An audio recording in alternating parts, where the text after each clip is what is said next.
एक छोटे से गांव में एक नदी बहती थी जो बेहद खूबसूरत लग रही थी। वो नदी गांव के पास ही जंगलों के बीचों बीच एक बड़े से झील में जाकर मिलती थी। गांव वालों का कहना था उस झील में से अजीबोगरीब डरावनी सी आवाज आती है और हर अमावस्या को झील का पानी खून की तरह लाल हो जाता है, इसलिए रात को उस झील की तरफ कोई नहीं जाता। कुछ लोग इन बातों को महज अफवाह मान रहे थे। उनमें से एक किशोर नाम का युवक था।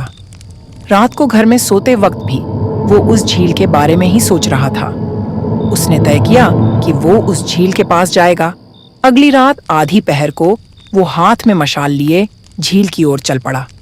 झील के पास पहुंचते ही उसने देखा आसपास कोई नहीं है और झील का पानी शांत है, लेकिन झील के अंदर से कोई था जो किशोर को देख रहा था। किशोर झील के पास बड़े से पेड़ के नीचे बैठ गया, ये देखने की यहाँ रात को क्या होता है।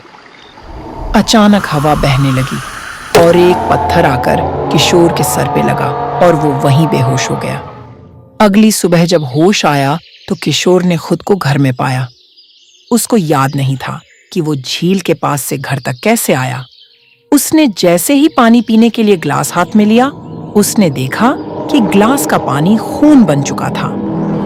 हर जगह उसको खून ही खून दिखाई दे रहा था। रात को सोते वक्त उसने सपने में खुद को झील के पास मरा हुआ पाया। वो समझ गया कि झील से वो अकेला नहीं आया, कोई बुरा साया उसके साथ आया है। फिर भी उसने हिम्मत दिखाई और फिर से उस झील पे जाने का फैसला किया। और अगली रात वो फिर से उस झील की तरफ चल पड़ा। वह रात अमावस्या की रात थी। जैसे जैसे किशोर जंगल से झील की ओर गुजर रहा था, उसको कुछ डरावनी आवाजें सुनाई देने लगी। झील के पास पहुंचते ही उसने देखा कि झील का पानी खून की तरह लाल है। वो डर गया।